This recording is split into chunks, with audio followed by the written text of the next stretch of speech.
নালিশ করে নয়।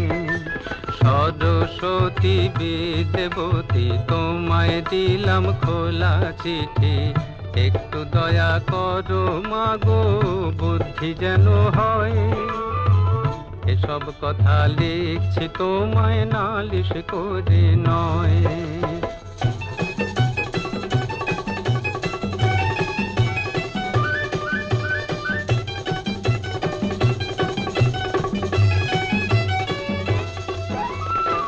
শুনলে তোমার দুঃখ হবে মাগো,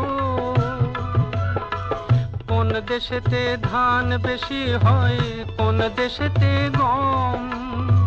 মনে আমার থাকে না যে কোথায় হনুলুলু, ভূগোল দেখে তাই মনে হয় বুক ঢিপ ঢিপ জম। দোষ বলো